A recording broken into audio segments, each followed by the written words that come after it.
इसका दोस्तों जो पहले जब आया था आंसर की प्रोविजनल, तो उसमें हमने सॉल्व करके बताया था। इसमें हम आपको केवल आंसर बताते चलेंगे, क्योंकि अगर ज़्यादा टाइम हो जाएगा तो भी आप सभी लोग कहेंगे कि इसमें ज़्यादा समय लग गया। ठीक है, तो इनमें से सही है दोस्तों आपका ऑप्शन ई। क्या सही है? आप इसमें दोस्तों ऑप्शन रख कर भी देख सकते हैं। ठीक है, जैसे देखिए 2 पेंसिल 3 रबर की कीमत। अब यहाँ पे प्रत्येक पेंसिल की कीमत अगर 1 रख देंगे, ठीक है, और प्रत्येक रबर की कीमत कितनी रख देंगे? 2, तो यहाँ कितना हो जाएगा? 2 3 जा 6 और 1 कितना हो गया? 7। 9 नहीं आ रहा है, यानी कि पहला ऑप्शन क्या आ गया? गलत हो गया। इसी प्रकार ये भी रख लेंगे। ठीक है, तो ये हो जाएगा 2 2 जा 4 हो जाएगा और 3 1 जा 3, तो ये कितना हो जाएगा? 7। तब भी 9 नहीं आया। इस प्रकार इसमें भी नहीं आएगा, इसलिए क्या हो जाएगा? ऑप्शन ई हो जाएगा। क्वेश्चन नंबर 32 का सही आंसर दोस्तों क्या है? 37 वर्ष।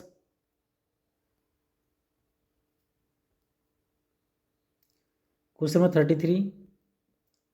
33 का सही आंसर है दोस्तों ऑप्शन बी। 34, 1 से 50 तक की इतनी अभाज्य संख्याएं आती हैं दोस्तों, काउंट कर लीजिएगा, बहुत ही आराम से आ जाएगा। 15। 35 वैल्यू इसकी बतानी है दोस्तों 35 का, तो इसका सही आंसर हो जाएगा ऑप्शन ए। क्या सही है? ऑप्शन ए, बड़े आराम से निकाल सकते हैं। 36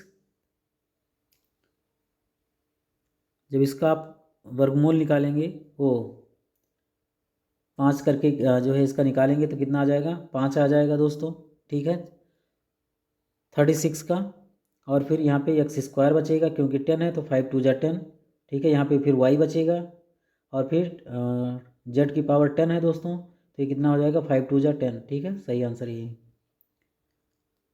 क्वेश्चन नंबर 37, 3 tan थीटा बराबर 4, तो ऐसे जो है इसको निकाल लीजिएगा दोस्तों। ठीक है, इसको लाल बटा कक्का कर लीजिएगा। ठीक है, के ए, और tan का क्या होता है दोस्तों? तो tan थीटा बराबर क्या हो जाएगा? ये 4/3। ठीक है, तो यहाँ 4 रख दीजिएगा, यहाँ 3 रख दीजिएगा, क्योंकि लंब क्या है? लंब बटे आधार होता है, तो यहाँ पे 4 कर दीजिएगा, और आधार कितना है? 3, और जब इसको वर्गमूल करके निकालेंगे तो आ जाएगा 5। अब यहाँ पे वैल्यू जो है पुट करके निकाल सकते हैं आप, साइन थीटा बराबर लंब बटे कर्ण। ठीक है, यानी कि 4/5 हो जाएगा। अब बड़े आराम से आप निकाल सकते हैं। 37 का दोस्तों सही आंसर है आपका ऑप्शन ई सही हो जाएगा दोस्तों, इनमें से कोई नहीं। क्वेश्चन नंबर 38, ये भी आप दोस्तों फार्मूला रख के निकाल सकते हैं। सही आंसर होगा 21। क्या होगा? 21। 39, नाभिकीय रिएक्टरों में D2O का उपयोग होता है, किस रूप में होता है? ईंधन के रूप में, ड्यूट्रानों के रूप में, मंदक के रूप में, या उपर्युक्त में से एक से अधिक? तो दोस्तों सही आंसर है मंदक के रूप में होता है। अब यहाँ पे लैक्टियल अम्ल निम्नलिखित में से किससे संबंधित है? तो ये दोस्तों सही है आपका वसा अवशोषण से। किससे? वसा अवशोषण से। क्वेश्चन 41, प्रकाश संश्लेषण के अध्ययन से संबंधित वनस्पति विज्ञान की शाखा क्या है? दोस्तों क्या है? पादप कार्यकी। ठीक है, पादप बारगिकी दोस्तों ये टैक्सोनॉमी के अंतर्गत आता है। कई पादपों का जो है उसमें क्या करता है? वर्गीकरण किया रहेगा, क्लासिफिकेशन। फिर पारिस्थितिकी इकोलॉजी में तो सारी चीज़ आ जाती है, तो इसमें पादप कार्यकी ही एक ऑप्शन सही था। क्वेश्चन नंबर 42, एक पीढ़ी से दूसरी पीढ़ी में वंशानुगत अध्ययन को क्या कहते हैं? सिंपल सी बात है, अनुवांशिकी। क्या कहते हैं? अनुवांशिकी। लेगुमिनस पौधों में नाइट्रोजन स्थिरीकरण के लिए कौन सा वर्णक आवश्यक है? तो सही आंसर है दोस्तों लेग हीमोग्लोबिन। क्या था? Leg haemoglobin. 44, वह एंजाइम जो हमारे मुंह में भोजन के साथ मिलता है, तो दोस्तों एमाइलेज है। क्या है? एमाइलेज। ठीक है, क्वेश्चन नंबर 45,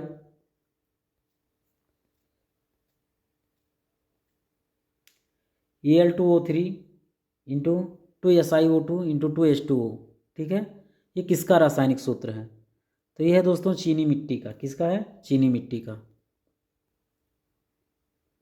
क्वेश्चन नंबर 46, वह जानवर जो मुख्यतः मांस खाता है उसमें से क्या कहलाता है वो? तो जो मांस खाएगा उसको क्या कहेंगे? कार्निवोर, क्या कहेंगे? कार्निवोर। ओमनिवोर में दोस्तों सब आ जाते हैं, सर्वाहारी। हर्बीवोरस में जो शाकाहारी होते हैं। क्वेश्चन नंबर 47, 1 दिसंबर 2022 को किस हवाई अड्डे पर डीजी यात्रा शुरू नहीं हुई थी? तो ये छत्तीसगढ़ की राजधानी रायपुर, बाकी सब जगह शुरू हुई थी। क्वेश्चन नंबर 48, गणतंत्र दिवस 26 जनवरी 2023 को मुख्य अतिथि कौन थे? ठीक है, पीएम, ये दोस्तों हैं ब्रिटेन के पीएम, ये हैं दोस्तों अमेरिका के राष्ट्रपति, और ये हैं मिस्र के। ठीक है, तो यही सही आंसर दोस्तों आपका। क्वेश्चन नंबर 49, 5वां यूरोपीय संघ भारत प्रतियोगिता सप्ताह 2022 आयोजित कहाँ हुआ था? तो ये हुआ था दोस्तों नई दिल्ली में। कहाँ पे?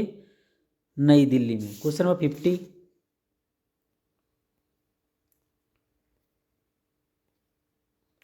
सूर्य का अध्ययन करने के लिए 2 सितंबर 2023 को लॉन्च की गई इसरो के आदित्य L1 मिशन की परियोजना के निदेशक कौन थे? तो यह निगार साजी। कौन है? निगार साजी। क्वेश्चन नंबर 51, संयुक्त राज्य अमेरिका में कौन सा राज्य विधायिका पहला राज्य बन गया जिसने दक्षिण एशियाई मूल के लोगों के लिए जाति के आधार पर भेदभाव को गैर कानूनी घोषित कर दिया है? मतदान किया भी गया उसके लिए, और उनका आरोप है कि उन्हें रोजगार और आवास में निष्पक्षता के लिए पारंपरिक अमेरिकी सुरक्षा उपायों से बाहर रखा गया है। तो दोस्तों कैलिफोर्निया। क्या है? कैलिफोर्निया। क्वेश्चन नंबर 52 है, हाल ही में किस देश ने रूबेला के सफल उन्मूलन की? ये रूबेला एक वायरस होता है दोस्तों, ठीक है, तो किसके सफल उन्मूलन की घोषणा किया? तो ये सही आंसर है दोस्तों इसका भूटान। क्या है? Bhutan.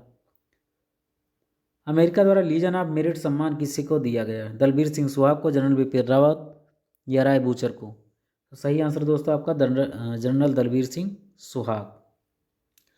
Question 54, India pride project का उद्देश्य क्या है? तो भारतीय विरासतों को वापस लाना। क्या है? भारतीय विरासतों को वापस लाना। क्वेश्चन नंबर 55, कौन सा युवा वलित पर्वत नहीं है? ठीक है, अरावली, एंडीज या फिर अपलेसियन?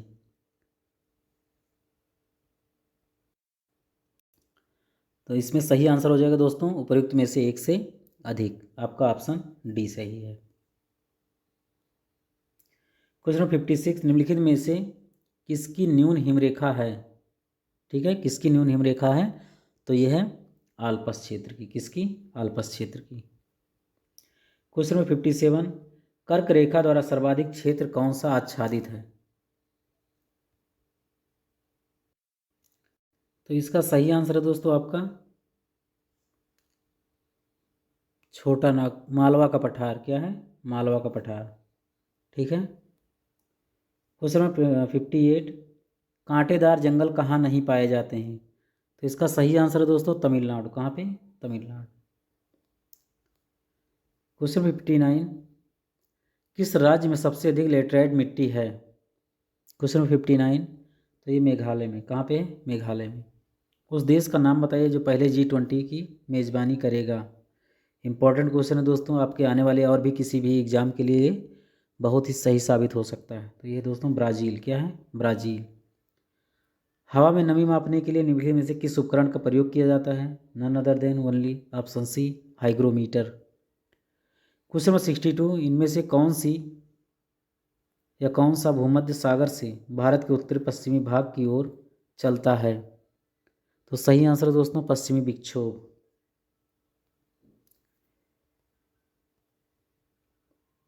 क्वेश्चन नंबर 63, किसके नेतृत्व में संथाल विद्रोह 1855-56 में हुआ था? तो इसका सही आंसर हो जाएगा दोस्तों उपयुक्त में से कोई नहीं। ठीक है, क्योंकि संथाल विद्रोह का नेतृत्व बिरसा मुंडा जी ने किया था, जो कि इसमें से कोई भी ऑप्शन सही नहीं है। क्वेश्चन नंबर 64, 5 मार्च 1931 को कौन सी महत्वपूर्ण घटना घटी थी? सभी जानते हैं दोस्तों, गांधी इरविन समझौता हुआ था। Question number 65, Bihar youth league का गठन कब हुआ था? तो ये गठित हुआ दोस्तों 1928 में। क्वेश्चन नंबर 66, 6 अप्रैल 1930 को चंपारण में नमक सत्याग्रह का नेतृत्व जो है किसने किया था? तो ये किया था दोस्तों बिपिन बिहारी वर्मा जी ने। किसने? बिपिन बिहारी वर्मा जी ने। पूना समझौते पर कब हस्ताक्षर हुए? ठीक है, तो ये महात्मा गांधी और अंबेडकर जी के बीच में, ठीक है, ये बहुत ही महत्वपूर्ण समझौता था दोस्तों, 24 सितंबर 1932 को। 1857 के विद्रोह में बिहार का नेतृत्व किसने किया था? ठीक है, बाबू कुंवर सिंह ने। किसने? और ये जगदीशपुर के भी इन्होंने नेतृत्व किया था। क्वेश्चन नंबर 69, भारतीय राष्ट्रीय कांग्रेस के किस अधिवेशन में चंपारण समस्या या चर्चा का विषय बना? तो इसका दोस्तों जो सही आंसर है वो है ऑप्शन ई। क्या सही है? Option E. क्योंकि चंपारण जो समस्या का समाधान था दोस्तों वो 1917 यानी कि इसके आसपास ही कभी हुआ होगा। ठीक है, 1917 के यहाँ से रिलेटेड कोई ऐसा ऑप्शन है नहीं, इसलिए इसका सही आंसर हो जाएगा ऑप्शन ई। मशहूर नारा इंकलाब जिंदाबाद किसने दिया था? हकीम अजमल खान, चंद्रशेखर आज़ाद या हसरत मोहानी? सही आंसर है दोस्तों हसरत मोहानी।